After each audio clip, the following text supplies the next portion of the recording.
are Locked On Big 12, your daily podcast on the Big 12 Conference, part of the Locked On Podcast Network, your team every day.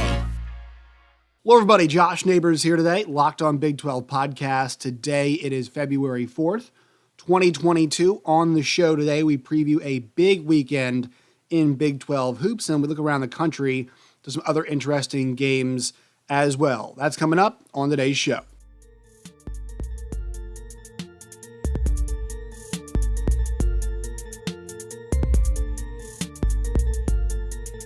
No video today on this because I don't have any graphics to show or anything. Also, there's a lot happening in my house today, so I am not going to be doing video just for the fact that it might be interrupted, and then I want to go back and edit and over again, all those things. So just rolling with the audio version today makes things a bit easier. But there are 5 games in the Big 12, and we're now on February 4th. So we're now roughly a month away from the Big 12 tournament. You check Joe Lunardi's bracketology today, and he has got 7 Big 12 teams in, which makes it nice because it's easier to talk about the teams that aren't in right now than that are. We know that there's going to be 7 teams. Well, we think there'll be 7 teams at this point. The ones he does not see in right now are Oklahoma State. Obviously, they cannot make the NCAA tournament. In addition to Oklahoma State, he also has Kansas State out, and they put a little run together, but they've since fallen back. And then West Virginia. West Virginia's just lack of quality in Big 12 play has put them in a tough spot. They do have a big game coming up this weekend we'll get to in a second. But the first game we'll take a look at is Oklahoma against Oklahoma State. Bedlam basketball version on this one. It's 11 o'clock Central Time, a.m. on Saturday morning. This one is on ESPN2. Oklahoma is 13-9. 3-6 in the Big 12. Oklahoma State's 10-11, 3-6 in the Big 12. And people, I've been saying, hey, Oklahoma needs to be pretty careful. At this point in time, Joe Lunardi has them as a 9 seed. You might be saying, why is this? I talked about it the other day, but they have really strong wins. They've got wins at UCF, a win over a bubble team in Florida. Loss against Butler and loss against Utah State aren't great, but you can stomach those just a bit because they've got wins over Arkansas. They've got wins over Iowa State. They've got a win at West Virginia. So they've put together some strong victories. They do have a pretty decent resume, even though they're 3-6. Now, when you're on that 8 or 9 line, that's where you have to be careful, especially if your conference record starts dipping towards 3-7, then you get in trouble. And this is a huge game for Oklahoma State because after this, it's Texas Tech at KU, Texas, at Iowa State, at Texas Tech. They've got an absolutely brutal 5-game stretch coming up against 5 straight ranked teams, 3 of those being on the road, and having to play Texas Tech twice in that 5-game stretch is not easy. So that's why it's important that they get this game. They get to 4-6. They get another, Oklahoma State's not a pushover, so it's going to be, it'd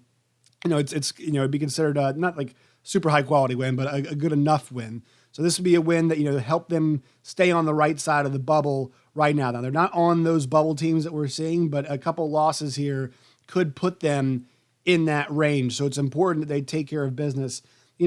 I thought they didn't look horrible against Auburn. I actually thought they put up a lot of fight.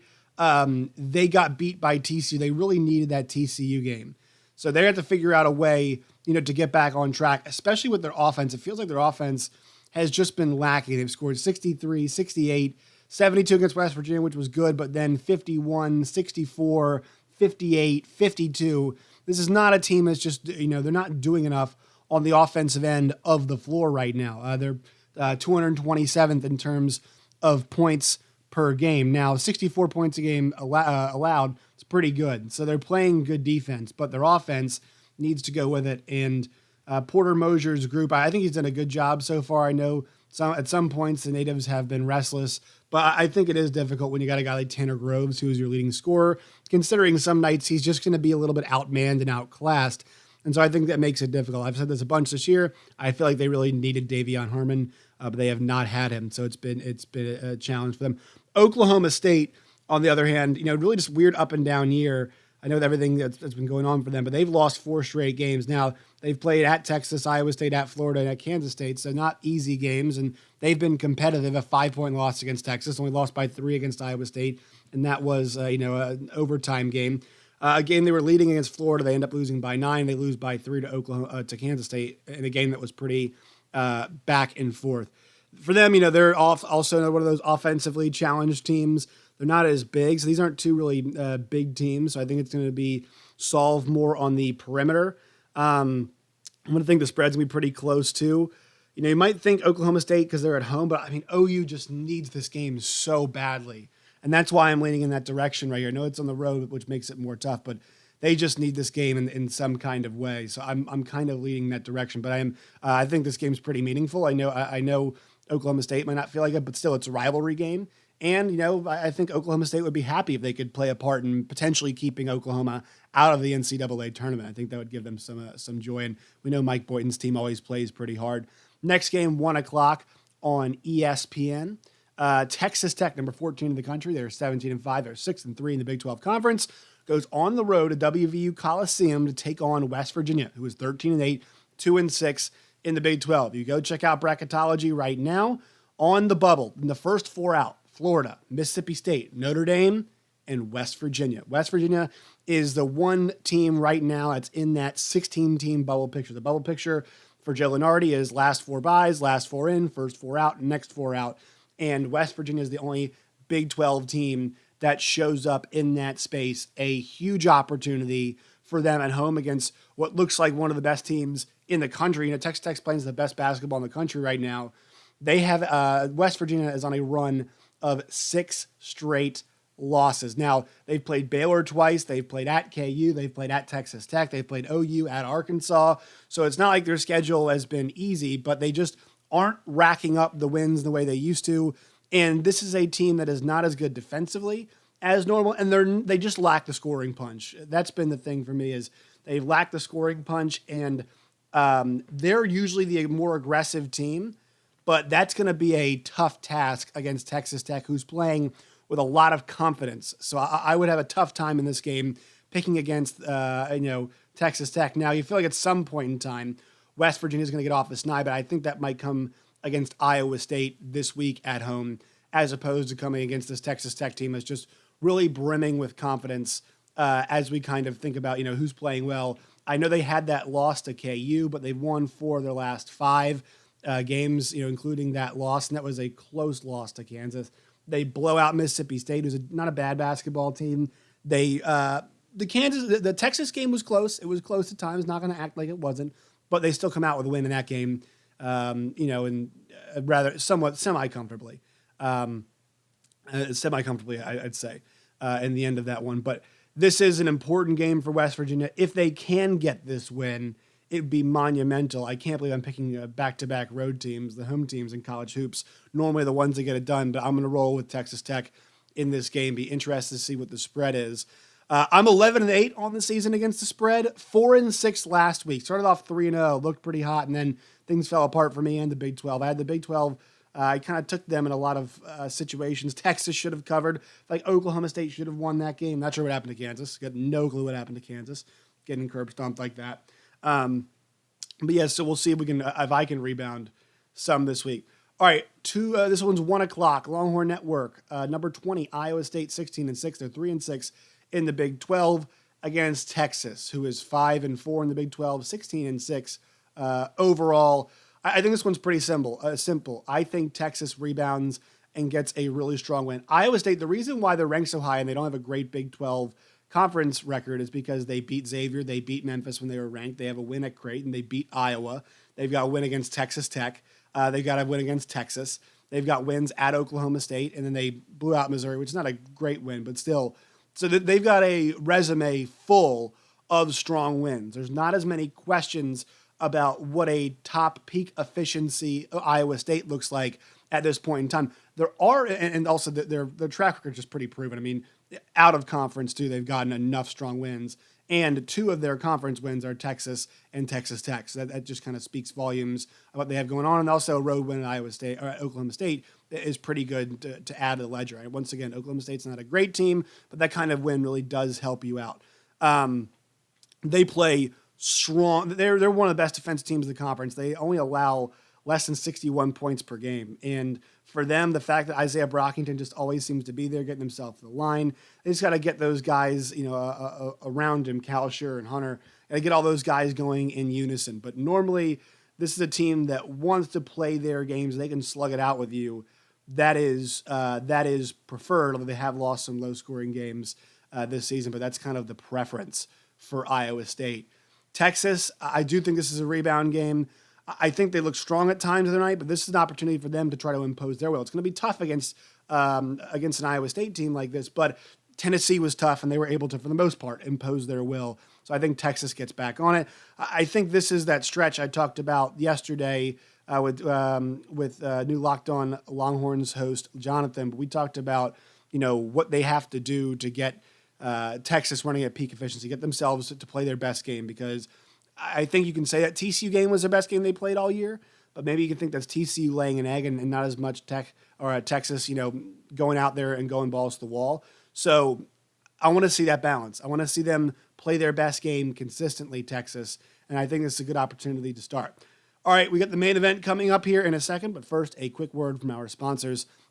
Today's Locked On Big 12 podcast is brought to you by BetOnline. If you guys go to BetOnline or betonline.net today, you guys will see the most extensive collection of props, bets, picks, everything that you could want. You could find there. They've got pro and college hoops, NHL, boxing, UFC, along with live real-time updates of games. Don't wait to take advantage of the new amazing offers available for 2022. BetOnline, it's where the game starts. Today's show is also brought to you by Get Upside. When you guys go to Get Upside today, it's an app. You guys can download it at the Google Play or App Store. When you guys do, use the promo code SCORE, SCORE. Normally what Get Upside does is helps you save up to 25 cents off per gallon at the pump, and then you get an extra 25 cents the first time when you guys use promo code SCORE. You can cash out anytime to your bank account, your PayPal, your e-gift card, or Amazon or other brands like that. Just download the free Get Upside app. Use promo code SCORE to get 25 cents off per gallon or more cash back on your first tank. That's code SCORE on the Get Upside app. All right, your main event in this week at 3 o'clock on ESPN at Allen Fieldhouse. It's number 8 Baylor, 19-3, 7-2 in the Big 12 Conference, going up against Kansas, who is 18-3, 7-1 in the Big 12 Conference. Look, when you take a look at these two teams in the standings of the Big 12, they're neck and neck there towards the top. But for KU, Chris Beard might have been right when he said the conference still runs through Lawrence, Kansas. They have a half-game lead, and if KU could win this and extend it to a game and a half lead over Baylor, that would put them not in the catbird seat just yet, but for a team that's 10-1 at home, the only home loss is coming against Kentucky last week, and 5-1 away, I think you'd be hard-pressed to see KU squander that. And they also have not lost back-to-back games this season. And their schedule, things kind of pan out for them pretty nicely. They are on a tough run right now of Texas Tech, UK, at Iowa State, Baylor, at Texas. But, this part evens out. OU, Oklahoma State, at WVU, Kansas State, at Baylor, at TCU, the home TCU comes to them, and Texas. Like, they really don't, there's not a 5 or 6 game stretch. They're kind of getting that out of the way right now. We'll see. I think Ochai Agbaji might be back. I believe he is dealing with COVID protocols. So we'll see. As of yesterday, he was out, or it's unknown, I should say, his status. The Kansas Jayhawks, they're optimistic and hopeful that he can play against Baylor. And we'll see if he's able to go in that game. That would be huge. No Remy Martin either the other night when they played Iowa State, but they still get the win, which I thought was very impressive to me. The question for Baylor now, too, is will LJ Cryer, their leading scorer, be back for the Bears on Saturday? So this is a top-tier matchup, but it might be missing some of the heavy firepower that we want to see. Nonetheless, still a critical contest, and we saw how well KU could play even without their best player. I thought they, out of the gates, made a point of being an aggressive team. The other day, I thought Dave McCormick played really well. He went 7 for 7 in the field with 14 and 14 with 2 blocks in that game. Christian Brown didn't play excellent, but still scored 13 points. Kansas shot 56% from the floor in that game, and they played some really good perimeter defense in addition, and also good interior defense too. They did not let Iowa State get to the line a whole lot, and they out-rebounded them too. So those concepts are going to be important when you play a team that's as fast as Baylor. You don't want to chase the game, or you don't want to be chasing them either. What you want to be doing is you want to be dictating pace and taking it to them. And maybe for KU, I mean, they're such a good transition team that maybe they can run with Baylor, but, at least last year's Baylor really wanted to run. I actually think this version of Baylor wants to run also. So if they get into a shootout, let's see what happens. Didn't go great for Baylor last week, but, I'm more apt to say, hey, run in transition, Kansas, if you have Ochai Agbaji. If you don't, a little worried because he's so good at finding niches and pockets and things in transition to just get off threes or create lanes for guys driving. So it'll be up to dudes like Jalen Wilson and Christian Brown to push the issue. We'll see if Remy Martin is going to play also, but his position with the team, just see, they still have not gotten that thing totally situated and squared away, the Remy Martin situation. I think that there is a chance that even if Remy comes back, I saw Jesse Newell from Kansas City Star tweeting about, Joseph Yesufu. I think he's a really interesting option for them. I think it's a guy that they should definitely look into getting going. I think he's got something to say about how this KU season goes down. I really believe that they like that kid. I think he's a good player. I think he's a really good player. I think he's a dynamic scorer. And if you're going to be missing guys, maybe he adds that scoring punch that you need if he can be that player. I'm going to take the Jayhawks at home in Allen Fieldhouse. I don't think we see a rerun of last week. I think especially with LJ Cryer out, you have to go with the home team in this spot. All right, last game of the day in the Big 12, it's 7 Central, what we're going to do here, on ESPNU, 11-10 Kansas State, who is 3-6 in the Big 12, takes on TCU, who's 15-4, 4-3 in the Big 12. The Horned Frogs have been the nice little surprise so far of this Big 12 season. Should be an interesting matchup, though. I mean, Kansas State, they're such a tough team. I mean, this group, it feels like this might have been the last stand of one Bruce Weber, but they've brought it. And they had close losses early in the season to Arkansas and Illinois. They got the win at Wichita, which might help them out if Wichita could play a little bit better. They got off to a really rough start in Big 12 play, but they lost by 2, lost by 13, and with only 7 people, and they lose by 3, and they lose by 3 again. They finally get that win over Texas Tech. They get that win on the road against Texas. They have a chance to pile up some interesting wins and potentially move them towards the bubble. But they are going to have to take, I think, 2 of 3 in the stretch. They're at TCU, home for Baylor, at Iowa State. If they can nab somehow 2 of these games and get themselves to 13-11, and they would be, at that point, 5-7 in the Big 12, then we can start having a conversation about Kansas State potentially being an NCAA tournament team.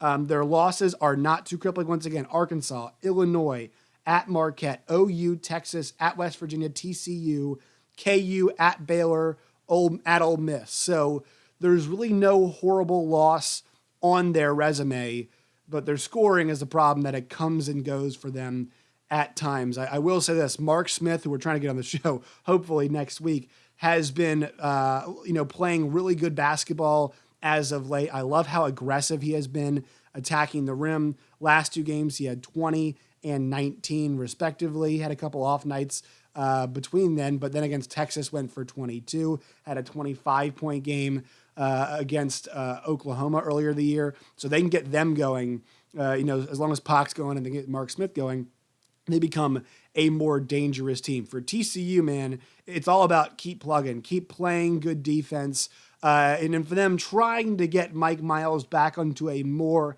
consistent scoring clip. At this point in time, Mike Miles really has not been, the last month or so, it feels like Mike Miles really hasn't been the scorer, but it hasn't seemed to matter a whole lot.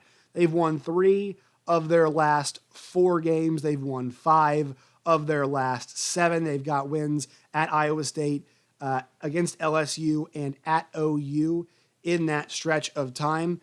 Their difficult stretch is coming up later on in the season, but it's important for them right now at least to keep racking up wins the way that they're doing it, playing defense, hard-nosed, but they got to see if they can get Mike Miles going because he's shooting below 37%. He's shooting below 30 from 3. 76 from the line, it's pretty good, but they got to get him going once again. This team needs to shoot better from beyond the arc. We'll see if we get more Emmanuel Miller, like the way that Chucky O'Bannon has been playing too. They've got some dudes in this team. This team can score. They have done a good job. Jamie Dixon's done a great job coaching them up, and they've done a pretty good job coalescing as well, in my opinion, so far this season. But the tough stretch is coming for them. So I like TCU at home. I think it's close, though. We've seen Kansas State on the road pushed other teams before. I think they got a good chance to push TCU here, but I think TCU at home gets it done.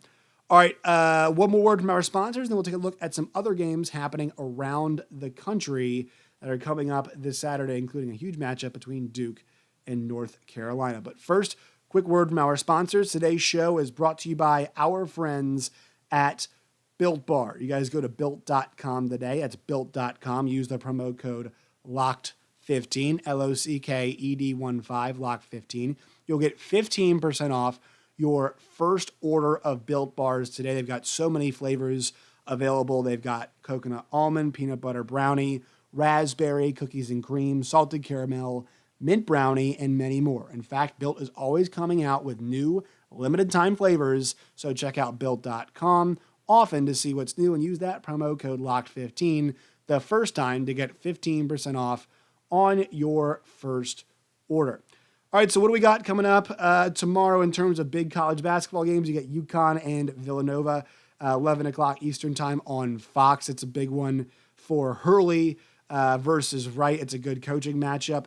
Illinois goes to Indiana in that time slot. Also, number 18, Illinois, Kofi Coburn. What a game he had the other night. Very impressive stuff from him. Also down the line, you've got later on in the day, USC at Arizona. The McHale Center was rocking last night. Arizona looked like a potential Final Four contender at times. They have some cracks in the armor last night, but they looked like a potential Final Four team with the way they played at times against UCLA. That's going to be interesting. They take on Isaiah Mobley and the USC Trojans. Andy Enfield's done a great job with that program. The big one, though, 5 o'clock on ESPN. Number 9, Duke at UNC. UNC is in the tournament right now, but they're still searching for those really strong quality wins. They're 16-6, they're 8-3, but at Louisville, NC State, Boston College, Virginia Tech, these aren't the strongest of wins. They got boat race by Wake. They got boat race by Miami. UVA is a strong win for them, but how good is UVA this year? And that Michigan win from earlier in the season doesn't look as good. They lost games to Purdue and Tennessee too. So not bad losses, but the strong wins for them are few and far between. This would be their best win, and this would really say, all right, we can maybe start taking Carolina a bit more serious as a team that could win the ACC. This right here is for first place in the Atlantic Coast Conference. If they win this, they would be 8-3. This would make Duke 8-3. It would jump UNC to 9-3, so they take a half game lead over both Miami and Duke. We'll see what Miami does tomorrow, but this is an important game for them, and I think a chance to make a statement and for them to say that they are a pretty strong team. I think there are some questions, but Armando Bacot versus Paulo Banchero is the matchup to watch. Obviously, it's Coach K's last trip to the Dean Dome this season, unless something weird happens. This is the last trip to Dean Dome, that he'll make in his career as a coach for Duke.